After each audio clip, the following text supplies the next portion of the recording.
السلام علیکم ویورز، آج کا پہلا سوال ہے جبار علی ہیں برطانیہ سے.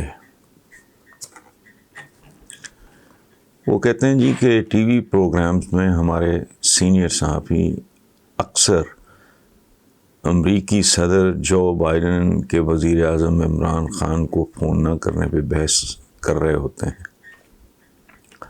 آپ جانتے ہیں کہ جب ترجیحات بدلتی ہیں تو رویے بھی بدل جاتے ہیں. کیا آپ بھی سمجھتے ہیں کہ جو بائیڈن کے فون کرنے یا نہ کرنے سے پاکستان کو واقعی کوئی فائدہ یا نقصان ہوگا؟ جبار علی صاحب، پہلی بات میں جو آپ سے شیئر کرنا چاہ رہا ہوں وہ یہ ہے کہ سینئر ہونا کوئی کوالیفیکیشن نہیں ہوتی.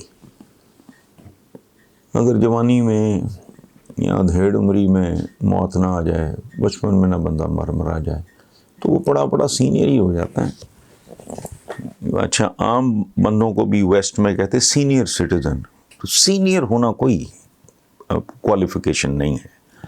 اور ہمارے ہاں تو خیر اللہ معاف کرے، بس ٹھیک ہے، سبزی ترکاری جیسے کھیت میں پڑی ہوتی ہے، اگر اسے کوئی توڑے نا تو وہ بڑھتی رہتی ہیں. سو سینئر، میں تو اکثر لوگوں کو کہتا ہوں یار پلیز مجھے سینئر سنی نہ کہا کرو، اس میں کوئی کمال نہیں. کوئی پہلے پیدا ہو گیا، کوئی بعد میں ہو گیا، تو پہلے سینئر ہو اور اتفاق ہوئی کسی حادثے میں نہیں مر گئے، کسی بیماری کا شکار نہیں ہو گئے، خودکشی نہیں کر لی، تو مطلب وہ بیٹھے سینئر ہو گئے. یہ کوئی پک لگا دیتے ہیں ساتھ. اور میں ایسے بے شمار لوگوں کو جانتا ہوں جن کا کوئی بیک گراؤنڈ ہی نہیں ہے جرنلزم کا، سرے سے ہی کوئی نہیں ہے، وہ بھی سینئر. تو اس لیے نا پلیز یہ نہ کہا کریں، بس سیدھا کہیں کہ بہت سے صحافی. اچھا، اب آئیں جو سوال آپ نے کیا ہے. یہ بظاہر بڑا سادہ سوال ہے، لیکن اس کا جواب کسی پروگرام میں دینا ممکن نہیں، چونکہ پورا پروگرام بھی اگر اس پہ کیا جائے تو وہ کم ہوگا. بیکاز ہماری ایک تاریخ ہے اور ہم نے جفی، جیسے نریندر مودی صاحب نہیں ہر جگہ جفیاں ڈالتے پھرتے. اب سربراہان مملکت تو برداشت کر لیتے ہوں گے، چونکہ انڈیا ایک بہت بڑی منڈی ہے. بل کلنٹن جب آئے تھے تو اس بندے نے کہا تھا کہ بھئی ہمارا تو جتنی ہماری پاپولیشن ہے اس سے زیادہ تو مڈل کلاس ہے. یعنی ہندوستان بہت بڑی منڈی ہے، صارفین ہیں، کنزیومرز ہیں، یعنی جن میں قوت خرید ہے ان کی تعداد ٹوٹل امریکن پاپولیشن سے زیادہ ہے. یہ بل کلنٹن صاحب کا تبصرہ تھا. تو وہ کہانی، اور میں بہت شروع سے کیش کرنا شروع کر دیا کہ جی لیفٹ کے خلاف ہم یوں ہوں گے اور وہ ہوں گے، اشتراکیت کے اور مارکسزم کے خلاف، اور یہ مختلف طرح کے سودے ہم بھی بیچتے رہے. ظاہر ہے یہ کوئی رومانس سے ہوتا نہیں، کوئی شیریں فرہاد یا لیلا مجنو کی تو کہانی نہیں. دو ملکوں کے درمیان بھلے برادر اسلامی ہوں، یہ ذہن میں رکھ لیں. یہ برادر اسلامی بھی جو ہے نا، یہ بہت بڑا ایک سراب ہے، ٹھیک ہے. تو ایون برادر اسلامی کے درمیان بھی بیسیکلی مفادات ہوتے ہیں، مفادات کی اپنی نوعیت ہوتی ہے. ہمیں اگر کوئی برادر مدد کرتا ہے نا ہماری، تو ان کے پیچھے ان کے اپنے موٹیوز، اپنی ایکسپیکٹیشنز، اپنی توقعات ہوتی ہیں. ورنہ زندگی کی ریالٹی یہ ہے کہ موسٹلی آج کل کے زمانے میں تو بھائی کے کام نہیں آتا. ہم بیوقوف سے لوگ ہیں، جذباتی لوگ ہیں، شروع ہو جاتے برادر فلاں پر. کوئی برادر شرادر نہیں. عراق بھی برادر، ایران بھی برادر. اب ایران بھی برادر اور سعودی عربیہ بھی برادر. کدھر گئی برادری؟ ترکی بھی برادر، سعودی عربیہ بھی برادر. کدھر؟ تعلق آپ کو بھی پتہ، مجھے بھی پتہ ہے. اس سے بھی اگر آپ آگے چلے جائیں تو بہت ہی بھیانک صورتحال نکلتی ہے. ٹھیک ہے، خود ہماری اپنی تاریخ ہے جو بھری پڑی ہے برادروں کے قتل عام سے، برادروں کے ہاتھوں. کتنی لمبی تاریخ ہے. سو یہ جو برادر والا نہیں، یہ کھاتا بنیادی طور پہ ضروریات کا ہوتا ہے، اپنے مفادات کا ہوتا ہے. کوئی ماڑا موٹا اگر ٹچ ہو تو میری سمجھ سے باہر ہے. ہندوستان جو کچھ کشمیریوں کے ساتھ کر رہا ہے اس پہ ہر بندہ ہی روتا پیٹتا چلاتا ہے. میں اس پہ اس لیے ریئیکٹ نہیں کرتا کہ مجھے پتہ ہے حقیقت کیا ہے. تو سارے عرب کنٹریز اس کو ڈیکوریٹ کر رہے ہیں, اس کو پتہ نہیں کیا کیا دے رہے ہیں. مودودی صاحب کو تو کیا مطلب اس میں کوئی برادر شرادر, اور یہ ہمارے مسلمانوں میں نہیں ہے, انسانوں کی تاریخ ہی اس طرح کی ہے. یہ برادر ہی تھے. فرسٹ ورلڈ وار میں کون لڑے آپس میں؟ برادر تھے سارے, موسٹلی کرسچنس تھے, ویسٹ تھا. پھر اگلی دفعہ وہ امریکہ بیچ میں کود گیا, وہ بھی کون ہے؟ تو اس لیے برادر بزرگ قوموں کے درمیان کچھ نہیں ہوتا, مفادات ہوتے ہیں, اپنی اپنی ترجیحات ہوتی ہیں, اپنی اپنی توقعات ہوتی ہیں. اچھا, اب آپ نے جو سوال کیا ہے اس سے مجھے یہ بالکل مجھے یہ میسج کنوے ہو گیا کہ آپ بنیادی طور پہ پڑھنے لکھنے والے کہیں آدمی. تو میں آپ کو ایک سادہ میرے سامنے اتفاق سے پڑھی ہے, یہ ابھی لے کے آیا ہے خبر میرے پاس اس سوال نہ. I was not prepared. یہ کتابوں میں موجود ہے, یہ کتاب پڑھ لیں تو بالکل جسے نا حسین حقانی کی میں بہت ساری چیزوں سے اختلاف کرتا ہوں, اختلاف ہی نہیں کرتا, ناپسند کرتا ہوں, لیکن وہ ایک ذہین اور پڑھا لکھا آدمی ہے. وہ سینئر صحافی ٹائپ چیز نہیں, وہ جینولی پڑھا لکھا آدمی ہے, جو ہمارے اس پیشے میں دن بدن اب ان کی کمی آتی جا رہی. کتاب کا یہ یہاں میں انگریزی میں اسٹیو جابز, اچھا, اور یہ ان لوگوں کے کامنٹس بھی ہیں, کیسنجر وغیرہ, یہ وہ, اچھا, ان کی بھی کتابیں ہیں. یہ کتاب ہے عالی شان وہمے. یہ سوال بھی ایک وہمہ ہے, یہ فون کا آنا نہ جانا. تو یہ کتاب ہے پاکستان امریکہ غلط فہمیوں کی تاریخ. اس کو پڑھ لیں, سارے مسائل حل ہو جائے گا. یہ جو بائیڈن فون شون یہ کچھ نہیں ہوتا. آپ کو یاد ہے ابھی میں نے بل کلنٹن کا ذکر کیا, جب وہ انڈیا کے دورے پہ بل کلنٹن صاحب تشریف لائے تھے تو چند گھنٹوں کے لیے انہوں نے اوبلائج کیا, اور اس وقت پریزیڈنٹ پرویز مشرف تھے, ان کے ساتھ ملاقات کا بھی انہوں نے بین کر دیا تھا کہ ٹی وی پہ نہ دکھایا جائے, اور قوم کو انہوں نے ایسے خطاب کیا جیسے اللہ معاف کرے, خیر میں کیا بات کروں. لیکن اس کے بعد وہی پرویز مشرف بڑی بن گئے. حالات تبدیل, آپ نے تو خود بات کر دی ہے کہ جب ترجیحات بدلتی ہیں تو رویے بھی بدل جاتے ہیں. تو ہماری اپنی سوسائٹی بھری پڑی ہے اس رویے سے, انسانی رویے. میں نے کہا نا بھائی بھائیوں کے کام نہیں آتے آج کل کے زمانے میں. تو یہ کتاب پڑھ لیں, ادروائز تو میں 10 پروگرام بھی کروں تو پوری تاریخ میں بیان نہیں کر سکتا, حالانکہ میرے سامنے پڑھی ہے اور بے شمار کتابیں. نہیں بھائی ایسی بات نہیں ہے حیدر علی صاحب, ایسی بات نہیں. میرا خیال ہے کہ آج بھی اس پیشے میں اکثریت بہت بھلے اور بہتر لوگوں کی ہے. بہرحال ان کے سوال کا اگلا حصہ یہ ہے کہ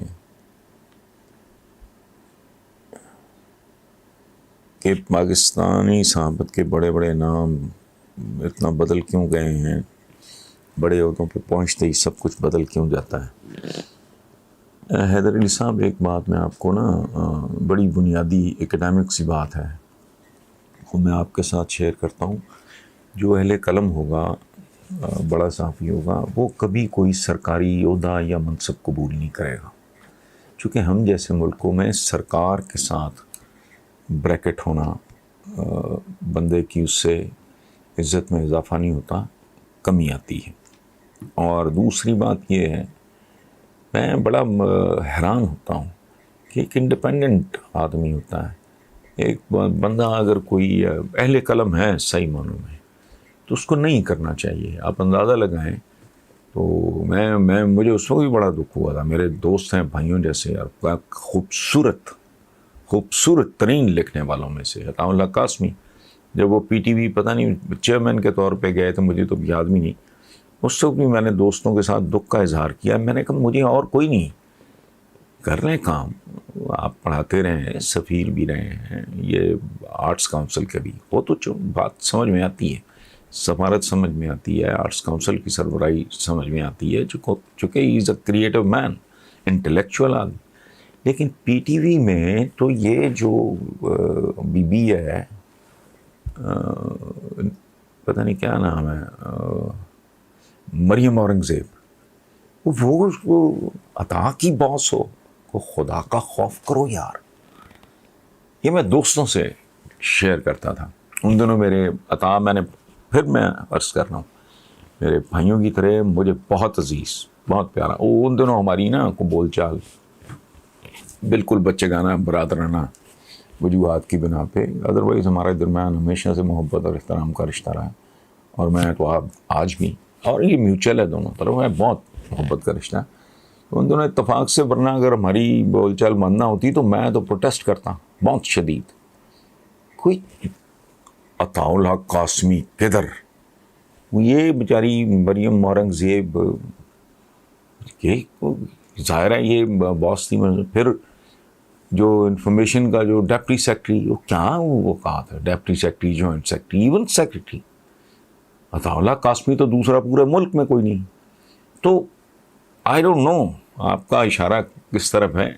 جو ہولے لوگ ہوں گے، ہلکے لوگ ہوں گے، ان کا زندگی میں تو 25 میرا خیال ہے 26-25 سال کا تھا، 18ویں گریڈ پہ میں نے 2-2.5 سال کام کرا، میں ریزائن کر دیا ادھر پروونشل کوآرڈینیشن میں انڈکٹ کیا گیا تھا ایز ڈائریکٹر پروونشل کوآرڈینیشن، اور ان کی ساری پبلیکیشنز کا میں انچارج تھا. میں نے تو کہا یار چھوڑو، ایک تو اسلام آباد ڈال شہر، دوسرے مجھے نہیں اچھا لگا. تو یہ سرکاری مقصد جو جنرلی اگر کوئی انٹلیکچوئل ہے، کریٹو آدمی ہے، وہ تو پھر اس طرح نہیں ہوتا. پتہ نہیں. آپ دوسری بات جو آپ نے کہا ہے کہ اردو پہ پہنچتے ہی بدل کیوں جاتے ہیں. حضرت علی کرم اللہ وجہ سے کسی نے پوچھا کہا کہ فلاں آدمی فلاں منصب پہ یا عہدے پہ جانے کے بعد بدل گیا ہے. تو حضرت علی کرم اللہ وجہ نے جواب دیا وہ بدل نہیں گیا، وہ تھا ہی ایسا. اس عہدے پہ جا کے اس کا نقاب اتر گیا، اس کی اصلیت سامنے آ گئی ہے. سو جو آدمی دولت، شہرت، منصب، طاقت، مقبولیت یا کسی بھی وجہ سے اگر تبدیل ہوتا ہے تو آپ سمجھ لیں وہ کم نسل ہے اور کم ظرف ہے. ادروائز اس سے کیا فرق پڑتا ہے؟ کچھ بھی نہیں. Thank you very much. حافظ ناظم علی ہیں، چکوڑی، شیر غازی، گجرات. اب میرے ساتھ انہوں نے محبت کی ہے، شفقت کی ہے، مجھے بہت اچھے لفظوں سے یاد کیا ہے، اس لیے مجھے تھوڑی امبیرسمنٹ بھی ہو رہی ہے. لیکن ظاہر ہے ان کا سوال ہے کہ وہ کہتے ہیں کہ جی آپ کی پاکستان کو ضرورت ہے، آپ کو کم از کم 40 منٹ کھلی ہوا میں سانس لیا کریں وغیرہ وغیرہ. تو کوئی جتنا بھی آپ کو منہ پھٹ کیوں نہ کہیں، آپ جیسا کوئی دوسرا پاکستان کی زمین پر نہیں. جو پاکستان کے کئی صحافی تقریباً یو ٹرنوں ایکسٹینشنوں کے بارے ہیں، کیا ایسے لوگ اپنا عکس دیکھ کے شرمندہ ہوتے ہوں گے یا نہیں. حافظ صاحب پہلی بات تو یہ ہے کہ میں انتہائی ممنون ہوں آپ کا. اچھا لگتا ہے جب کوئی بندہ حوصلہ افزائی کرتا ہے، اچھے لفظوں میں یاد کرتا ہے. مجھے کیا ہر ایک کو اچھا لگتا ہے. آپ کی بہت مہربانی. دوسری بات جو آپ نے کی ہے کہ کیا ایسے لوگ اپنا عکس دیکھ کے شرمندہ ہوتے ہوں گے. میرا ذاتی خیال ہے جی حافظ صاحب کے شرمندہ ہونے کے لیے شرم ضروری ہے، اور جس میں شرم ہوتی ہے وہ اس طرح کا کام کرتا ہی نہیں.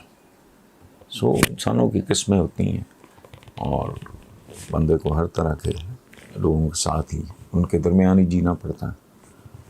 نادر علی صاحب، میں ان مائی ہمبل کیپیسٹی میں آپ کے لیے آواز اٹھانے کے لیے تیار ہوں، پروٹیسٹ کرنے کے لیے تیار ہوں، کالم لکھنے کے لیے تیار ہوں. اگر آپ مناسب سمجھیں، آپ مجھے اپنی آرگنائزیشن کا، ان کے مالکان کا، باسز کا نام بتائیں. اور دوسری بات یہ ہے کہ ذرا کسی لائر وغیرہ سے، مجھے نہیں پتا صورت حال کا، ڈیفینیٹلی کوئی نہ کوئی سرکاری ارینجمنٹ ضرور ہوگا. وہ تھوڑا پروب کریں کسی لائر وغیرہ سے، کسی سمجھدار آدمی سے بات کریں کہ اس کی کوئی نہ کوئی سلوشن، کوئی نہ کوئی ریمیڈی ضرور ہوگی. لیکن آپ نے جہاں تک تعلق ہے اس بات کا کہ کوئی آواز اٹھانے والا نہیں، میں بالکل حاضر ہوں. آپ ساری تفصیلات کے ساتھ میرے ادھر ہی جہاں آپ نے میسیج بھیجا ہے آپ ادھر بھیج دیں. تو آئی گو ٹو اینی ایکسٹینٹ کہ آپ کو آپ کا حق ملے. لیکن بد نصیبی ہے یہ پورے کا پورا معاشرہ، پورے کا پورا نظام، اس کو میں کہتا ہوں آدم خور نظام. سو بات آپ ٹھیک کر رہے ہو. ایک اور بات میں اضافہ کر دوں چلتے چلتے کہ بہت سی سرکاری جگہوں پہ بھی یہ کوئی اتنی حوصلہ افزا صورتحال نہیں ہے. بڑی بڑی دیر تک تنخواہیں سٹک ہو جاتی ہیں. یہ مسائل موجود ہیں اپنی جگہ پہ. لیکن بہرحال اگر آپ چاہیں تو میں آل آؤٹ آپ کے لیے، آپ کے ساتھیوں کے لیے جانے کو تیار ہوں.